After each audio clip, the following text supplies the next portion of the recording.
Muitas pessoas estão realmente desiludidas com a política, e isso é compreensível. Essas pessoas não têm esperança de que seja possível mudar o perfil de políticos corruptos. Eles não podem mudar, realmente, mas nós podemos mudar o Congresso com o nosso voto. Então é aí que entra a filosofia. A filosofia é uma porta de entrada para compreender a importância da política e para a gente cultivar essa esperança, que é a esperança de um país melhor. A aula de hoje é sobre conceitos básicos de filosofia e política. A gente vai ver como a filosofia faz parte da vida da gente, faz parte da nossa rotina e como a política é parte da natureza humana. Ética e política como atividades humanas essenciais. Imagine que você está dirigindo por uma rodovia e se depara com pedaços de pneu ao longo da estrada. Você vai passar sem observar? Ou você vai prestar atenção porque, afinal, pode se deparar com um desses pedaços no caminho, o que poderia ser perigoso, causar um acidente? Você fica intrigado para saber de onde vêm aqueles pedaços de pneus na estrada? Você imagina o que poderia estar causando esses eventos? Muitos passarão por essa estrada sem nem perceber. E alguns podem até sofrer algum acidente porque estavam distraídos. Por isso, é preciso olhar para o que tem à nossa volta, perceber como aquilo nos afeta e como aquilo pode afetar a vida de outras pessoas, compreender os riscos, os impactos, qual foi a origem dessas coisas e como a gente existe em meio a tudo isso. Será que a gente quer passar por essa estrada sem prestar atenção no que a gente encontra pelo caminho? Viver é um negócio muito perigoso. Essa frase de Grande Sertão Veredas nos lembra a responsabilidade que vem com o privilégio que é viver. Reconhecer que viver é perigoso e ser capaz de olhar à nossa volta com atenção já é um fazer filosófico, né? Muitas vezes a gente pensa que a filosofia é para um grupo de intelectuais que fala coisas que a gente não entende ou que é somente história. Mas a filosofia ela não é para ser falada, aprendida somente, ela é para ser vivida. Então, eu vou trazer aqui algumas reflexões para a gente pensar sobre a essência da filosofia. O meu pai foi um trabalhador, operário, guarda de fábrica e, depois de aposentado, um comerciante. Ele fazia questão dos direitos dele, dos direitos como trabalhador, como cidadão. Durante muitos anos, eu ainda criança, o acompanhei várias vezes até a subprefeitura de Ermelino Matarazzo, onde a gente morava, para acompanhar como andava a aprovação para a canalização de um córrego solicitada por ele.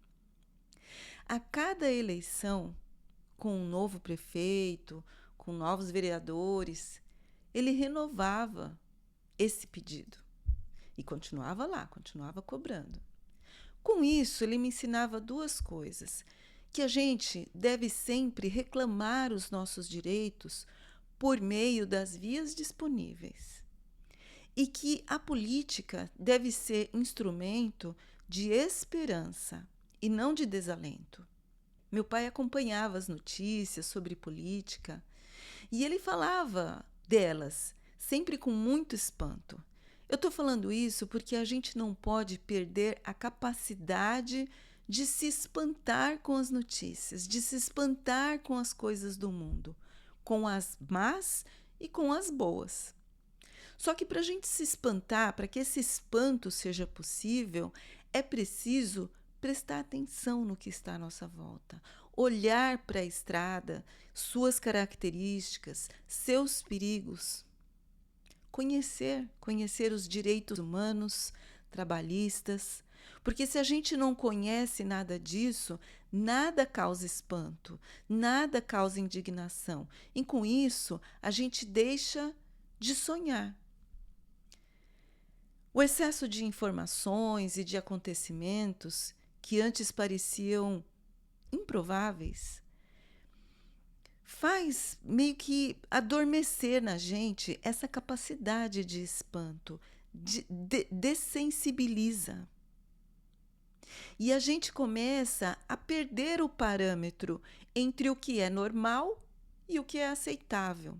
A gente precisa resgatar essa capacidade de espanto, de indignação, de interesse pela política e, principalmente, resgatar a capacidade de esperança. A essência da filosofia não é saber, é saber questionar, é ser capaz de fazer perguntas. Marilena Chauí descreve a filosofia como sendo algo que não é para ser aprendido, mas para ser vivido.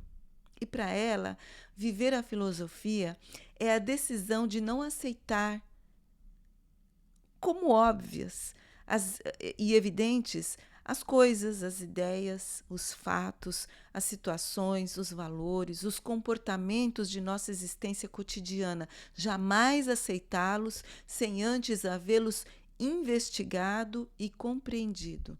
Filosofia não é saber, é a busca pelo saber.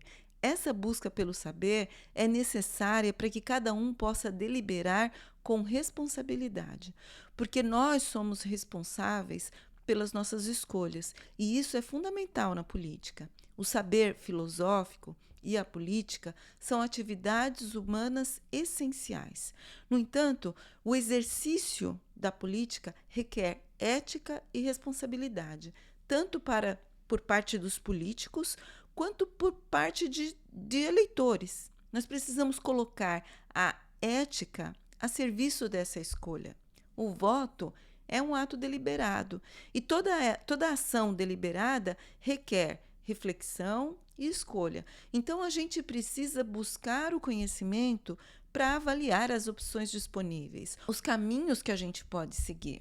Essa atitude é o que Kant, que tinha sua filosofia pautada no conhecimento, incentivava quando dizia ouse conhecer. Ou seja, o conhecimento é uma audácia, uma ousadia que a gente deve se permitir. Um século depois de Kant, Michel Foucault, um filósofo contemporâneo francês, complementa esse pensamento dizendo que a verdadeira audácia que se deve pôr em ação quando se trata de saber e conhecimento é conhecer o que se pode conhecer. Como diz a música dos engenheiros, é refletir sobre os sonhos que podemos ter. Agora a gente volta para a questão da curiosidade e do espanto que gerou a filosofia. A extrema-direita usa a limitação do conhecimento como uma estratégia política para enfraquecer a democracia. A partir do conhecimento é que a gente pode refletir sobre as atividades humanas, sobre a vida em sociedade, sobre a política e, acima de tudo, sobre a nossa atitude em relação a tudo isso. É isso que a gente está fazendo aqui. É sobre isso que a gente precisa conversar com os nossos jovens que vão votar pela primeira vez, com nossos amigos, com nossos parentes, com os nossos vizinhos, com a nossa comunidade e com eleitores de todas as idades, porque é preciso trazer essa consciência. Refletir sobre a política é recuperar a nossa capacidade de espanto com as notícias, na medida que a gente começa a prestar atenção no que a gente ouve, no que a gente vê acontecer.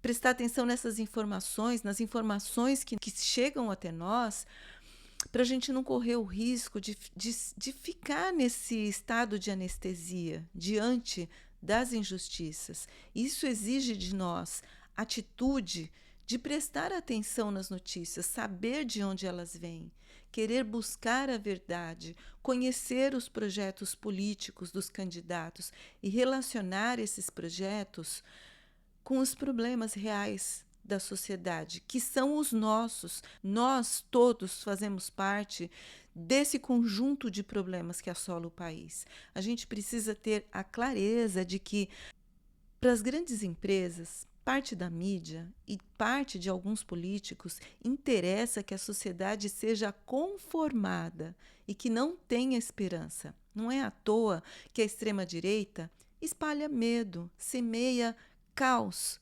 É por estratégia política, porque eleitores distraídos, com bobagens e movidos pelo medo, perdem a capacidade de sonhar com um mundo melhor e acabam escolhendo um caminho que acelera a destruição. Uma forma de manter viva a esperança é através do exercício do voto, para eleger políticos comprometidos com os problemas reais da sociedade: saúde, educação, moradia, segurança, a dignidade das pessoas e a soberania.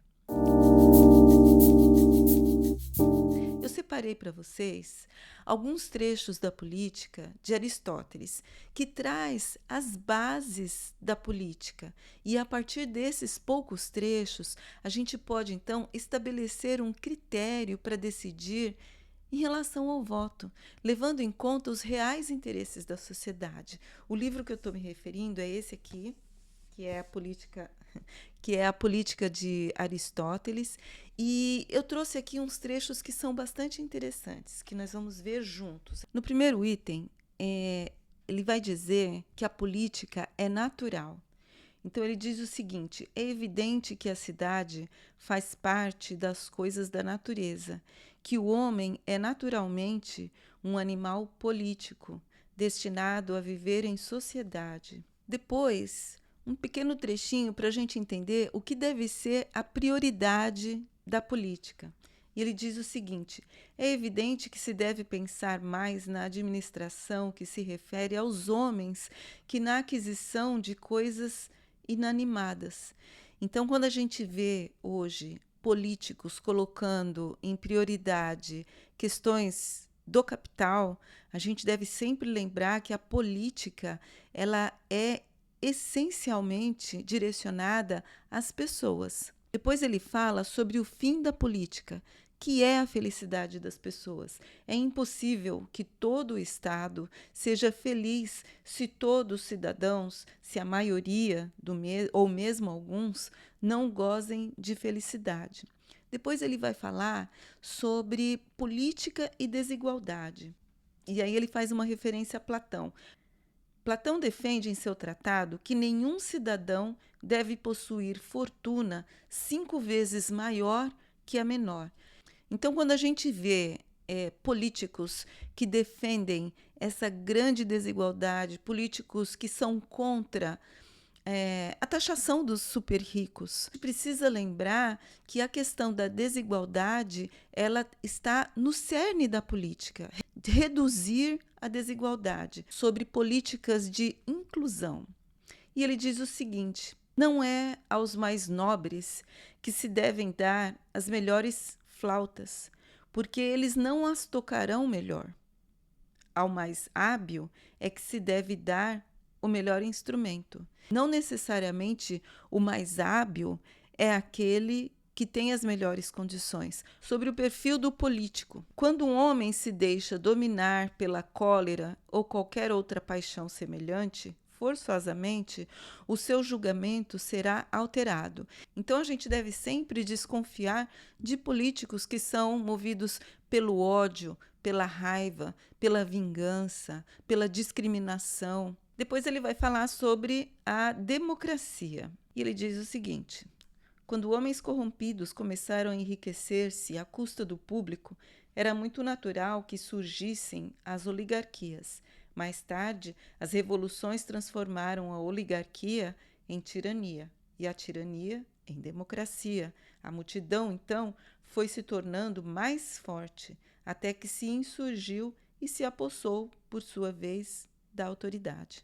Ele fala também sobre a justiça. Um povo republicano é capaz de obedecer e mandar segundo as leis que garantem aos pobres, de acordo com seus méritos, a parte de poder que lhes cabe. Para saber se um governante será bom, observe o seu modo de vida. Deve ser feliz. Ninguém considera feliz quem não tem coragem, nem sabedoria, nem justiça, que o vôo de uma mosca o fizesse tremer, Sobre a educação, ele diz o seguinte: a educação dos jovens deve ser um dos principais objetos de cuidado por parte do legislador. E aquilo que é comum a todos, o bem da sociedade, deve ser aprendido em comum. A educação deve ser obrigação do Estado e não entregue a cada um educar como quiser. Bom, a gente viu que a filosofia e política são atividades humanas essenciais. Agora a gente vai refletir sobre o caráter do político que a gente quer eleger, aquele que será merecedor do nosso voto. Então, na semana que vem, a gente vai falar sobre a ética, os princípios da ética e como a gente pode utilizar esses princípios para guiar o nosso voto. Eu encerro com a frase de Kant, que diz: ouse conhecer. Com isso, eu encerro a aulinha de hoje. Espero por vocês na próxima semana com mais uma aula do nosso mini curso de política. Muito obrigada pela companhia. Até a próxima semana e um abraço.